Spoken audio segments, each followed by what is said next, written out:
So, kita melanjutkan pembahasan hari ini dari kitab Keluaran. Kita membaca pasal ke-12. Pasal 12 dari ayat 37 sampai 51. 37 sampai 51. Saya baca bahasa Indonesia.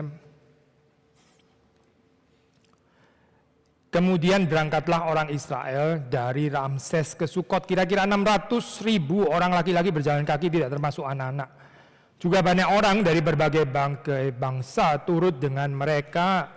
Lagi sangat banyak ternak, kambing, domba, dan lembu sapi. Adonan yang dibawa mereka dari Mesir dibakarlah menjadi roti bundar yang tidak beragi, sebab adonan itu tidak diragi karena mereka diusir dari Mesir dan tidak dapat berlambat-lambat, dan mereka tidak pula menyediakan bekal baginya. Lamanya orang Israel diam di Mesir adalah 430 tahun. Sesudah lewat 430 tahun, tepat pada hari itu juga keluarlah segala pasukan Tuhan dari tanah Mesir. Malam itulah malam berjaga-jaga bagi Tuhan untuk membawa mereka keluar dari tanah Mesir, dan itulah juga malam berjaga-jaga bagi semua orang Israel turun-temurun untuk kemuliaan Tuhan. 43. Berfirman Tuhan kepada Musa dan Harun, inilah ketetapan mengenai Paskah, tidak seorang pun dari bangsa asing boleh memakannya. Seorang budak belian barulah boleh memakannya setelah engkau menyunat dia. Orang pendatang dan orang upahan tidak boleh memakannya. Paskah itu harus dimakan dalam satu rumah juga. Tidak boleh kau bawa sedikit pun dari daging itu keluar rumah. Satu tulang pun tidak boleh kamu patahkan. Segenap jemaat Israel haruslah merayakannya. Tapi apabila seorang asing telah menetap padamu dan mau merayakan Paskah bagi Tuhan, maka setiap laki-laki yang bersama-sama dengan dia wajiblah disunat. Barulah ia boleh mendekat untuk merayakannya. Ia akan dianggap sebagai orang asli. Tapi tidak seorang pun yang tidak bersunat boleh memakannya. Satu hukum saja akan berlaku untuk orang asli dan untuk orang asing yang menetap di tengah-tengah kamu. Seluruh orang Israel berbuat demikian seperti yang diperintahkan Tuhan kepada Musa dan Harun. Demikianlah diperbuat mereka, dan tepat pada hari itu juga Tuhan membawa orang Israel keluar dari tanah Mesir menurut pasukan mereka. Demikian pembacaan firman Tuhan. Mari kita masuk dalam doa. Mari kita berdoa untuk diri kita masing-masing. Saudara juga mendoakan orang di kiri, di kanan, di depan, di belakang saudara, dan juga mendoakan untuk saya, mendoakan juga untuk translator. Mari kita buka suara. Tuhan, kami memohon kehadiran Tuhan. Ketika kami merenungkan firman-Mu, Tuhan memberi kepada kami ketenangan hati dan pikiran, supaya kami boleh mengerti kehendak Tuhan, kami boleh diterangi oleh Roh-Mu yang kudus, kami bisa menerapkannya, mengaplikasikannya di dalam kehidupan kami. Engkau memberi segala bijaksana kepada hamba-Mu di dalam segala keterbatasan. Berkati juga yang menerjemahkan, berkati kami semua yang merenungkan, baik yang di ruangan ini maupun juga yang ada di tempat lain. Demi Tuhan Yesus Kristus kami berdoa, kami bersyukur. Amin. So, judul khotbah pada sore hari ini adalah freedom atau kebebasan. Sebetulnya seluruh cerita Exodus kita bisa kasih judul freedom sih kalau mau ya. Karena ini tema yang penting. Tapi di dalam perikop kali ini kita membahas freedom di dalam berbagai macam dimensi atau aspek. Okay. Orang bisa membicarakan freedom di dalam berbagai macam pengertian gitu. Kita hidup di Western countries, tentu juga ada pikiran tersendiri tentang apa itu freedom.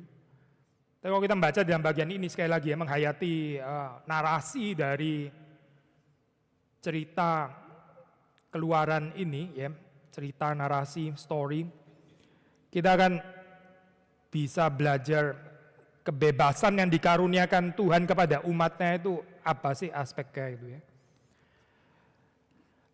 Yang pertama, waktu sudah membaca di dalam bagian ini, sudah mendapati bahwa orang-orang yang dibebaskan ini ya, agaknya bukan cuma orang Israel ya. Saya bisa membaca itu dalam ayat ke-38. Banyak orang dari berbagai-bagai bangsa turut dengan mereka. Ayat 38. Banyak orang dari berbagai-bagai bangsa. Berarti apa ini, Berarti kebebasan yang dikaruniakan Tuhan itu bukan hanya bagi umat Tuhan saja gitu. Ini akan membawa dampak bagi orang-orang non-Israel juga gitu. Bangsa-bangsa yang lain. Konsisten deh narasi ini ya, sudah mulai dari panggilan Abraham kan ya, dilanjutkan sampai pada Yakub, Yusuf, ya, dan Musa, dan sekarang di dalam cerita ini ya. Saya kutip perkataan yang bagus dari Fredheim. Freedom for Israel means freedom for others. Freedom for Israel means freedom for others. Waktu bangsa Israel dikaruniakan kebebasan, ya ini bukan kebebasan yang mereka nikmati sendiri begitu ya. Ini perhaps bentur dengan narasi, dengan story autonomous freedom ya. Dengan hidup-hidup gua sendiri gitu ya. Ini kan uang-uang saya sendiri ya. Waktu-waktu saya sendiri, rumah-rumah saya sendiri, keluarga-keluarga saya sendiri gitu ya. Perhaps juga gereja-gereja saya sendiri juga gitu ya, perhaps gitu. Bangsa saya sendiri dan seterusnya gitu. Narasinya bukan narasi freedom for others tapi freedom for myself gitu. Ini adalah freedom yang saya entitled, yang saya mesti merayakan ya, saya mesti celebrate. Whether orang lain happy, nggak happy, affected, nggak affected, itu bukan urusan saya. Autonomous freedom ya, the individual human right dan sebagainya dan sebagainya. Tentu pasti ada positifnya, to be fair, tentu ada positifnya. Tapi kalau sudah membaca dalam bagian ini ya, Israel dibebaskan itu bukan cuma untuk mereka loh, saya bukan gitu. Dibebaskan daripada bondage ini ya, ini membawa dampak orang lain juga keluar daripada bondage itu gitu. Dan ini saya kalau sudah membaca ya, kita kan bisa mengatakan ya orang yang terkena dampak ini nggak tentu orang percaya, nggak tentu orang Kristen gitu ya kalau langsung kita terjemahkan dalam konteks kita sekarang. Ini regardless imannya mereka itu apa gitu, kepercayaannya mereka apa ya. Tapi akan ada dampak gitu bagi mereka. Kita langsung pakai ilustrasi atau aplikasi lah ya. Saudara bekerja di marketplace ya. Saudara hidup nggak di-driven by let's say money gitu misalnya ya. Saudara waktu di marketplace saudara bekerja dengan sikap beribadah kepada Tuhan ya. Bukan in bondage gitu. Itu seharusnya ada pengaruhnya nggak sih untuk orang yang kerja di kantor saudara gitu. Harusnya ada pengaruhnya loh saya. Karena cerita kebebasan itu selalu berdampak untuk orang lain gitu. Kalau kita hidupnya di-driven by certain idol, kalau kita ada idolatry di dalam kehidupan kita, itu juga akan berdampak bagi sekitar kita. Dan dampaknya bagi yang lain ini saya itu nggak harus mereka percaya dulu gitu ya, mereka jadi orang Kristen baru kena dampak saudara gitu. Enggak sih. Seperti orang-orang ini yang dikatakan di sini bangsa-bangsa lain, berbagai-bagai bangsa turut dengan mereka. Apakah mereka terus kemudian semua masuk jadi apa ya? Disircumcise gitu misalnya. Mungkin enggak juga gitu. Mungkin enggak gitu. Tapi mereka ikut deh terkena dampak pembebasan ini loh saya. So, sudah melihat di sini narasi freedom ya, freedom termasuk freedom in Christ ya. Kalau kita dikeluarkan dari dosa, kita yang keluarkan dari belenggu dosa, itu seharusnya ada dampak untuk orang yang di sekitar kita gitu. Ada dampak di keluarga kita pasti gitu ya. Di gereja kita harus gitu. Tapi juga tetangga kita, orang-orang yang ada di sekitar kita. It should make difference itu dalam hal ini ya.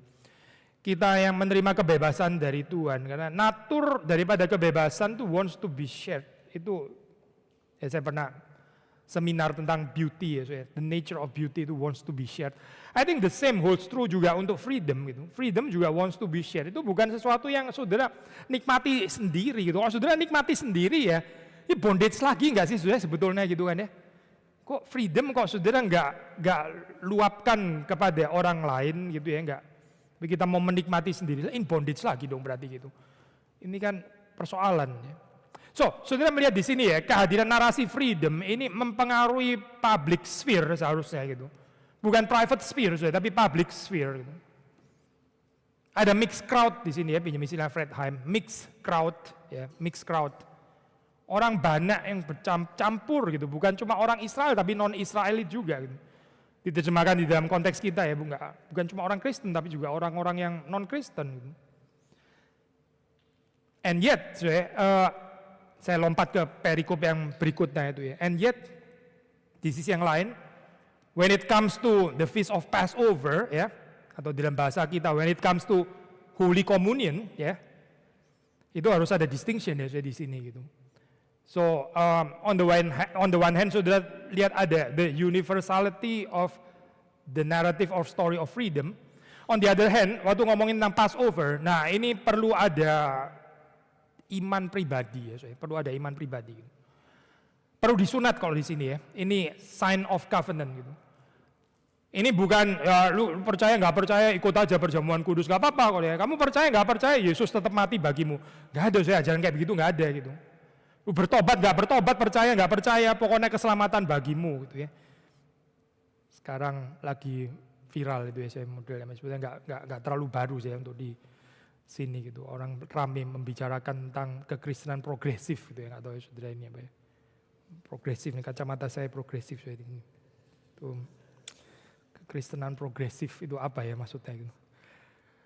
Ya, kalau di sini saya biasa dipakai istilah itu tuh menggambarkan ini ya orang apa let's say kalau dulu bangsa lama itu ngomongnya liberal gitu ya. Istilah yang lebih keren progresif gitu ya. Itu kalau liberal kayaknya gimana gitu ya. So progresif. Ya seolah-olah orang bisa dapat keselamatan juga regardless dia beriman nggak beriman kepada Yesus Kristus. Nggak ada sih sudah di sini nggak ada gambaran kayak begini gitu. So terkesan eksklusif ya. Ya ini bukan urusan eksklusif atau nggak eksklusif tapi untuk apa ini apa Yesus menyelamatkan orang yang nggak rasa dirinya perlu gitu. Nggak rasa perlu untuk diselamatkan, nggak rasa perlu untuk dicari, nggak rasa perlu untuk dipanggil. Softly and tenderly Jesus is calling. Gitu. Terus kemudian ada orang dia mau call, nggak call, terserah. Gitu. Pokoknya saya juga nggak tertarik untuk datang juga. Gitu. Lalu Yesus tetap gitu datang. I think Yesus bukan murahan kayak gitu kali ya. Saya bukan loh. Bukan itu saya gambarannya. Gitu. Distinction itu harus ada ya di sini. So sekali lagi saya, on the one hand, waktu bicara tentang narasi freedom ini untuk siapa saja gitu. Ini ngeciprat kemana-mana gitu ya saya. But when it comes to the feast of Passover feast, Holy Communion, our Christian Holy Communion, itu bukan tanpa iman pribadi, bukan. Undangannya sih tetap ya, undangan untuk siapa saja. Undangan percaya kepada Yesus Kristus, undangan bagi siapa saja. Gitu. Di invite termasuk di sini, tapi sudah baca nggak ada paksaan kan ya? Nggak ada paksaan di sini. Siapa yang mau ikut ini ya, silakan menyunatkan dirinya gitu. So ada undangan gitu. Tapi hanya bagi mereka yang menyunatkan dirinya, gitu. Ikut di dalam Passover gitu. Ikut di dalam perjamuan kudus, ya. Berbagian di dalam karya keselamatan Allah Tritunggal, bukan tanpa pertobatan dan bukan tanpa iman pribadi. So ini ya saya gambaran kepercayaan asli. Tentu tendensi ekstrimnya adalah universal, semuanya universal gitu ya, progresif itu. Semuanya universal gitu. Enggak perlu particularity, enggak perlu iman, enggak perlu pertobatan, pokoknya universal, semuanya universal gitu. Atau sisi yang lain yang model highly eksklusif ya. Semuanya eksklusif gitu. Enggak ada aspek yang kita bisa memberkati orang-orang yang non-Kristen ya. Jangankan bilang non-Kristen, perhaps juga non-reform aja juga susah gitu ya. Highly eksklusif itu saya. Saya pikir ini bukan gambaran dimensi freedom yang ada di dalam kitab suci yang kita baca ya. So perhatikan ini ya, perhatikan dialectical tension ini ya. Ada certain spanung yang indah di sini waktu sudah memperhatikan. Yang berikutnya saya, selain bangsa-bangsa lain ya, selain bangsa-bangsa lain. Di sini dikatakan juga sangat banyak ternak kambing, domba, dan lembu sapi. Alkitab itu hemat sekali ya saya pakai ini ya. Mungkin saudara berpikirnya, ya iyalah itu kan miliknya mereka gitu ya. In terms of apa ini namanya? Kapital ya. In terms of apa? Ya hartanya mereka, ya iyalah ya. Masa nggak boleh dibawa? Ya penting ya itu bawa harta gitu. Kebebasan kok harta nggak boleh dibawa? Apa-apaan gitu ya. Mungkin kita pikir ke sana gitu ya. Tapi Fredheim saya mencoba untuk menyoroti bagian ini. Perhatikan di sini ya, waktu bicara tentang God's liberation, God's deliverance, itu bukan cuma manusia, tapi lagi-lagi animal kingdom juga liberated, saudara. Animal kingdom. Di sini ya, saudara, kita bisa memikirkan potensi tanggung jawab ekologi dan sebagainya, environment, etc. ya. Saya yang kadang-kadang, nggak selalu ya, tapi kadang-kadang ya ada semacam kelompok yang mengaku injili ya, tapi mereka cuma concern dengan keselamatan jiwa, mati masuk surga gitu. Tapi nggak ada dampak, ya nggak ada dampak cultural mandate, nggak ada dampak environment, animal kingdom, ya. Does it make a difference ya? Kita orang Kristen atau nggak Kristen terhadap binatang gitu. Belum lagi ngomong tumbuh-tumbuhan gitu ya. Ekologi lah, ekologi ya, environment kita. Gitu. Kenapa konsepnya seperti ini? I think jawabannya sederhana, karena di dalam Alkitab kita membaca di dalam Perjanjian Baru juga ya, itu redemption itu kan bukan cuma redemption of human being, apalagi individual redemption, apalagi redemption of the soul saja gitu ya. Bukan itu kali konsepnya itu. Tapi konsep di dalam Alkitab itu cosmic redemption. Ya. Perkataan Paulus yang terkenal itu loh. Ya, alam semesta ini ikut groaning ya, itu groaning gitu, bersama dengan seluruh ciptaan ya, menantikan hari pembebasan itu. So cosmic redemption. Yang di-redeem di sini adalah the entire creation. Ini adalah pembebasan ciptaan. Ya. Manusia itu adalah mahkota ciptaan. Kalau manusia dibebaskan, harusnya dia juga menghadirkan narasi pembebasan itu bagi ciptaan yang lain. Sebagaimana narasi kejatuhan dalam dosa juga menyeret seluruh alam semesta jatuh dalam dosa, betul kan ya? Maksudnya bukan alam semesta yang jatuh dalam dosa, tapi terkena kutuk dosa. Gitu. Cerita kejatuhannya. So therefore redemptionnya harusnya juga cosmic. Fredheim mengutip Yesaya 11 ayat 6 biasanya. Yesaya 11 ayat 6, ayat yang terkenal itu. Mari kita membaca bagian ini. Yesaya 11 ayat 6. Ini visi the coming kingdom ya. Visi eskatologis, visi kerajaan Allah yang akan datang. Saya membaca Yesaya 11 ayat 6. Serigala akan tinggal bersama domba dan macan tutul akan berbaring di samping kambing. Anak lembu dan anak singa akan makan rumput bersama-sama dan seorang anak kecil akan menggiringnya. Almost sounds like utopian gitu ya, seperti kayak utopian. Tapi ini adalah visi kerajaan Allah yang kita terima ya, nubuatan dari Yesaya. Tentu tafsiran sederhana, oh berarti ini akan ada damai gitu ya. Tapi Fredheim coba lihat ini ya, yang dikutip ini binatang-binatang yang biasa saling menerkam gitu.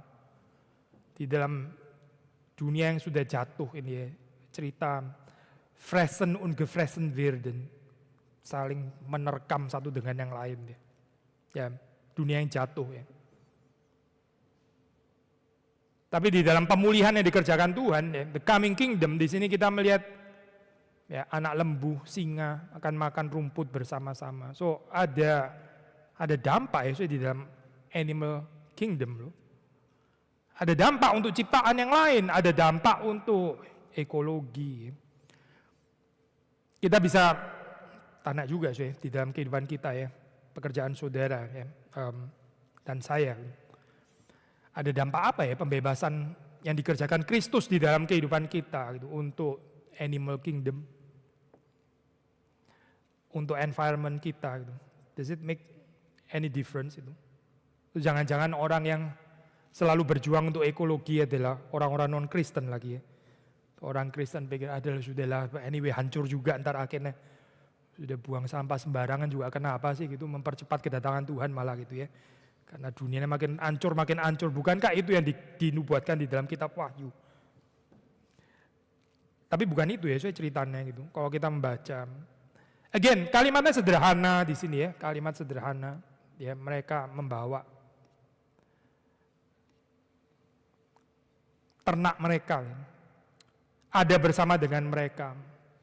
Bukan cuma berbagai-bagai bangsa ya, in contrast to Israel sebagai bangsa, tapi berbagai-bagai bangsa yang lain. Tapi juga bukan hanya manusia ya, tapi juga ternak, kambing, domba dan lembu sapi. Saudara masih ingat ya, saya nggak usah ulangin lagi ya. Tulahnya kan juga kena ternak kan ya. Tulahnya kena ternak. Sekarang pembebasannya juga kena ternak juga, kena ternak. Dan ini seharusnya yang terjadi dalam kehidupan orang percaya, komunitas percaya yang terjadi dalam kehidupan umat Tuhan gitu. Ada dampak creation. Tentu kita ada takarannya, gitu. Tapi nggak bisa nggak berdampak kepada sekitar gitu. Kepada bangsa lain. Kepada ciptaan yang lain, bukan hanya manusia. Apalagi yang kita bisa pelajari dari narasi freedom ini. Again, mengutip Fredheim, dia pakai istilah komunitas yang dibebaskan ini adalah community on the way. Community on the way. Saudara bisa membaca di dalam ayat yang ke-39 deh. Ayat ke-39 di situ dikatakan itu kan roti bundar nggak beragi ya, nggak beragi. Adonan itu tidak diragi. Kenapa supaya nggak beragi? Supaya bisa cepat makan dan keluar gitu. Kalau ragi ya mesti nunggu lagi gitu ya. Ini ada kaitannya bukan masalah urusan, saudara mungkin pikir lebih sehat, lebih murah atau lebih apa gitu ya. Karena cara pikir kita baca Alkitab agak lain di dalam dunia modern ini ya. Di sini nggak beragi ini dikaitkan dengan karena bangsa Israel ini adalah community on the way. Mereka ini harus segera keluar ya. Atau dalam bahasa yang ditulis di dalam Exodus dikatakan di situ, mereka tidak dapat berlambat-lambat. Mereka tidak dapat berlambat-lambat. So berarti ini mesti segera keluar ya. Dan ini wajar sebetulnya gitu, wajar. Orang yang betul-betul mengerti kebebasan dikaruniakan Tuhan di dalam kehidupannya, dia akan segera grasp opportunity given by God itu gitu. Bukan berlambat-lambat, bukan gitu. Tapi yang sering kali terjadi dalam kehidupan saudara dan saya, kita berlambat-lambat gitu. Ada satu kalimat yang mungkin nggak sampai, bukan saudara tahu kalimat Confessiones Agustinus, ya jiwa kami ini selalu gelisah, nggak mendapatkan ketenangannya sampai mendapatkan ketenangannya di dalam Engkau ya Tuhan. Perhaps itu kalimat paling terkenal tadi ya, Agustinus, buku Confessiones, pengakuan ya, Confessions. Tapi ada kalimat yang lain deh ya, itu Agustinus mencatat di situ, tentu ini adalah flashback gitu. Dia mengingat dulu dia pernah berdoa kepada Tuhan, ya Tuhan tolong bebaskan aku dari dosaku, kebiasaan kepada, but not now, tapi jangan sekarang Tuhan, jangan sekarang, bebaskan aku, tapi boleh nggak sih jangan sekarang, jangan sekarang, karena saya masih kepingin di dalamnya. Ya ini ya, ini bukan community on the way namanya gitu. Ini community yang berlambat-lambat ya. Mau dibebaskan oleh Tuhan, ya bebaskan saya Tuhan. Aku mau percaya kepadamu, aku mau mengikut Engkau, ya. Boleh nggak ya saya kuburin dulu ini yang mati dan sebagainya. Ya itu loh saya, itu community yang teris, ya, community yang berlambat-lambat. Gitu. Nggak excited dengan the story of true worship yang diberikan Allah Israel, gitu. Nggak excited dengan itu, saya enggak gitu. Tapi juga nggak sepenuhnya menolak juga sih ya. Oke sih, saya ditarik ke sana oke gitu, tapi boleh nggak sih kita ini? Spurgeon waktu khotbah ada satu orang pernah menghampiri dia, Charles Spurgeon. Dia bilang kepada Spurgeon, wah, yang kamu khotbah itu menarik ya, itu masuk akal, make sense itu. Karena saya tertarik dengan Tuhan yang kamu percaya gitu ya. Tapi bagaimana ya? Saya itu masih kepingin menikmati indahnya dunia ini. Saya masih kepingin, masih mau ini, ada satu kesenangan di dalam kehidupan ini. Gitu. Lalu Spurgeon jawab, oh iya saya juga mau kesenangan di dalam kehidupan. Gitu.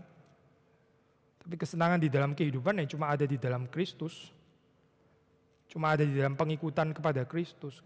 Bukan dengan hati yang teris, yang berlambat-lambat, yang menginjakkan kaki di dua perahu ini. Ini bukan community on the way, ya, bukan community on the way.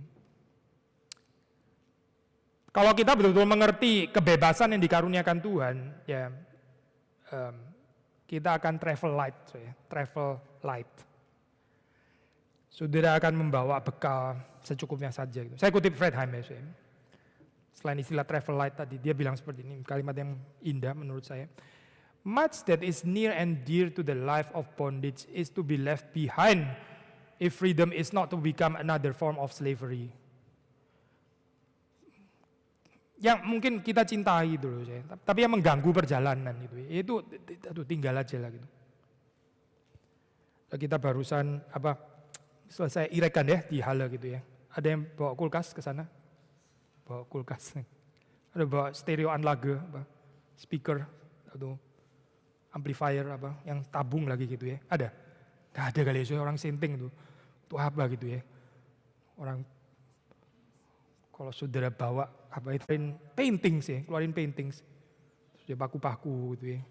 Terus dia keluarin apa lagi itu apa itu namanya saya? Tutupannya lampu itu apa namanya? Kanopinya lampu ya, dia ganti gitu. Karena gak cocok desainnya gitu. Loh, dia ini di hotel atau ngapain sih sebetulnya gitu. Lalu kita geli ya, lucu ya Mr. Bean kayak gitu. Banyak orang Kristen kayak begitu ya, kayak begitu di dalam kehidupan ini ya. Dan gak sadar bahwa mereka tuh lucu loh sebetulnya gitu, lucu. Saudara dan saya ini lucu. Kita gak travel light ya, kita bawa begitu banyak hal sampai kita akhirnya ya jatuh kepada another bondage ya, another bondage. Gak bisa melayani Tuhan gitu, gak bisa melayani Tuhan, gak bisa bebas melayani Tuhan. Karena sudah keikat gitu. Keikat apa sih? Macam-macam gitu. Keikat bisa macam-macam ya. Keikat pacar saya itu di sini gitu, jadi saya harus juga di situ gitu. Atau saya nggak ada pacar, jadi nggak bisa di sini. Gitu. Repot deh saya. Potensinya ada di sana, jadi mesti ke sana juga. Gitu. Kalau di sini juga harus di sini gitu. Saya sudah punya rumah di sini. Gitu. Kerjaan saya di sini ini sudah pasti gitu, jadi saya mesti di sini. Kok melayani Tuhan cuma boleh pakai saya di sini. Karena pekerjaan saya permanen. Saya bukan ngusir by the way, minggu depan keluar dari Berlin, bukan itu tujuannya. Tapi kita terikat banyak hal, sampai kita nggak bisa bebas ya di dalam melayani Tuhan gitu. Terlalu berat bebannya. Sudah membaca di dalam Perjanjian Baru dikatakan, marilah kita menanggalkan beban-beban yang menghalangi kita berlari ya. Di dalam perlombaan diwajibkan bagi kita. Marilah kita menanggalkan beban itu. Yaitu true freedom. Kalau kita nggak mau diikat, dibebani dengan hal yang bukan-bukan. Israel kan nggak pernah settle ya di dalam perjalanan itu ya. Sudah bisa bayangin, ini nggak ada di dalam Alkitab, tapi mungkin kita bisa sedikit rekonstruksi ya. Itu tiang awan, tiang api itu gerakannya kan dinamis gitu ya. Nggak pernah bisa diprediksi gitu kan. Ini patternnya berapa lama ini geraknya. 7 hari baru jalan itu atau apa. Terus ntar kelipatan 7, 14, terus 21. Nggak ada yang bisa ngitung kayak begitu. Tuhan nggak ketebak banget. Ini patternnya Tuhan nggak ketebak banget. Mungkin sangat mungkin kita bisa bayangin ada saat-saat yang mereka waktu pasang rumah sementara itu mereka pikir ini mungkin kayaknya biasanya 3 hari sudah jalan gitu ya. So kita nggak usah terlalu susun lah ya, nggak usah diantek, biarin aja lah gitu ya. Ditunggu-tunggu 3 hari, 4 hari, 5 hari, 6 hari. Loh kok nggak berangkat-berangkat ya biasanya? Bukannya 3 hari ya biasanya gitu. Akhirnya hari ke-7 mereka buka. Waktu mereka buka, hari ke-8 sudah jalan gitu. Kenapa gini ya gitu ya? Saya pikir masih lama, ternyata jalan atau sebaliknya. Saya pikir sudah mau jalan, ternyata masih lama gitu. Ya begini. Kalau kita nggak membawa banyak beban atau kalaupun saudara punya beban tapi kita nggak terikat dengan itu ya. Seperti Paulus mengatakan beristri tapi seperti nggak beristri, membeli barang tapi seolah nggak terikat dengan barang yang kita beli dan seterusnya. Dan kita bisa menghayati apa artinya community on the way, community on the way. Kebebasan. Yang lain nih mungkin poin terakhir. Sudah melihat di sini komunitas yang dibebaskan ini juga adalah realita intergenerasi ya, intergenerasi. Maksudnya ini sudah baca di situ ya, setelah bicara tentang bukan setelah ya, sebetulnya sebelumnya gitu. Itu 600.000 orang laki-laki berjalan kaki, tidak termasuk anak-anak, ya. Tidak termasuk perempuan dan anak-anak. Ya, jadi ada perempuan, ada anak-anak. Komunitas yang dibebaskan ini adalah komunitas intergenerasional. Sederhana lah ini apa? Aplikasinya ya. Mari kita belajar untuk melayani orang yang ya juga enggak segenerasi dengan kita ya. Jangan rasa awkward. Kita jangan comfort zone dengan orang yang seumur dengan kita gitu, apalagi sejenis dengan kita. Dan kita nggak bisa menghidupi cerita Exodus kalau kayak begini, saya. Intergenerasional. Kita jangan terganggu kalau ada family worship ya, saya. Despite ada anak yang nangis lah atau apa yang enggak, itu pergumulan kita bareng lah. Pergumulan kita bareng. Jangan kita, saya mau naik kayak hari ini gini, tenang, nggak ada anak-anak kayak enak-enak gitu ya. Kalau kita pikir kayak gitu jadi mirip seperti kayak murid-murid Tuhan Yesus ya. Ada orang bawa bayi-bayi gitu, ribut-ribut, noisy, nangis-nangis kayak begini terus keluar ingus-ingus gitu, jorok kayak gitu mau dibawa ke Tuhan Yesus, rusak semua ntar ini apa jubahnya dan sebagainya. Sudah jangan terlalu dekat. Gitu. Jadi mirip kayak murid-murid yang gak rela kalau anak-anak itu, ya, yang gak ada pampers waktu itu gitu. Dibawa ditaruh di Yesus, gimana kalau pas gitu kencing gitu dan seterusnya. Jadi rumit sendiri ya, saya pikirannya gitu ya. Tapi Yesus bilang jangan menghalangi. Bawalah anak-anak itu datang kepadaku. Jangan menghalangi mereka. Jangan menghalangi keturunan kita mencicipi, mengenal, menikmati apa yang saudara dan saya nikmati. Jangan kita menikmati sendiri, jangan kita terlalu sibuk sampai kita gak ada waktu untuk share makanan rohani yang nikmat yang kita nikmati itu ya. Sampai keturunan kita gak bisa menikmati. Gak tahu apa-apa tentang keindahan mengikut Tuhan. Sekali lagi ya saya, perhatikan di sini ya, cerita Exodus Deliverance ini adalah intergenerasi. Ada pengkhotbah mengatakan ya, itu waktu bangsa Israel itu diminta untuk mengorbankan, itu ada domba yang disembelih ya. Itu kira-kira anak-anak di mana gitu, suruh masuk ini apa ini X-rated atau apa gitu ya, ini even without parental guidance gak bisa gitu. I think gambaran yang lebih wajar adalah mereka ada di situ, saya. Mereka ada di situ melihat disembelih seperti itu gitu. Anak-anak loh, saya. Jadi kita ini ya bikin dualisme, yang mana untuk anak-anak, yang mana lagu kebaktian sekolah minggu, lagu orang dewasa, antar lagu orang-orang yang sudah mau mati lah atau apa gitu. Kita bikin banyak sekali kategori gitu. Nggak bisa satu yang untuk semuanya gitu. Perhaps khotbah juga kayak begini. Ini termasuk untuk saya. Itu khotbah orang dewasa, khotbah anak-anak ya. Khotbah orang-orang jomblo, khotbah orang-orang yang sudah menikah, khotbah orang-orang yang punya mobil Mercy, yang BMW yang aduh rumit sekali ya begitu ya. Jadi banyak sekali ya kategori ini, nggak bisa satu pengajaran untuk semuanya itu, satu makanan untuk semuanya. Saya pernah khotbah sekali di Karawaci ya, itu Gembala Sidang waktu itu Pak Jimmy Pardide, sampai sekarang masih sih ya.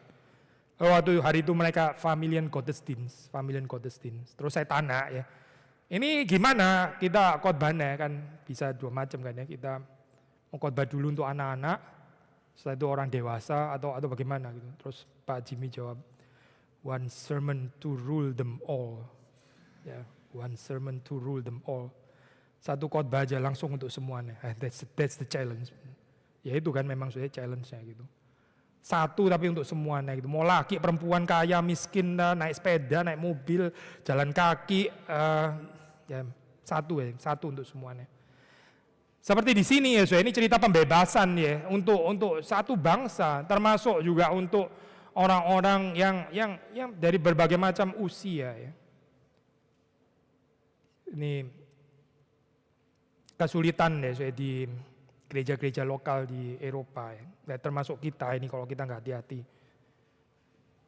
Ini loh saya, tongkat estafet ke bawah itu bagaimana gitu. Ya, termasuk di gereja kita, perhaps juga di sinode kita, saya, pelayanan untuk anak-anak muda ini bagaimana gitu. Sudah doakan ya itu program katekisasi remaja itu tuh penting loh saya, penting. Termasuk juga gini, melayani di gereja ini ya, bagaimana juga memberikan keindahan cicipan bagi generasi yang muda, generasi remaja, anak-anak. Karena apa, Saudara? Karena kebebasan yang kita baca di sini, Saudara, ini bukan kebebasan elitis untuk certain orang-orang seumuran Musa, bukan. Tapi untuk semua orang, ya, untuk semua orang. Seperti Yesus juga mengundang semua orang datang kepadanya. Harap kita bisa mengaplikasikan Saudara, apa yang kita dengar hari ini di dalam kehidupan kita. Mari kita masuk dalam doa. Tuhan, kami bersyukur untuk apa yang kami renungkan bersama-sama despite segala keterbatasan waktu ini. Kami berdoa supaya Tuhan menolong kami untuk bisa menghayati kelimpahan dimensi dari kebebasan yang Tuhan karuniakan. Kami boleh menghidupinya di dalam kehidupan kami dan kami boleh diubahkan olehnya. Terima kasih Tuhan, demi Yesus Kristus kami berdoa, kami bersyukur. Amin.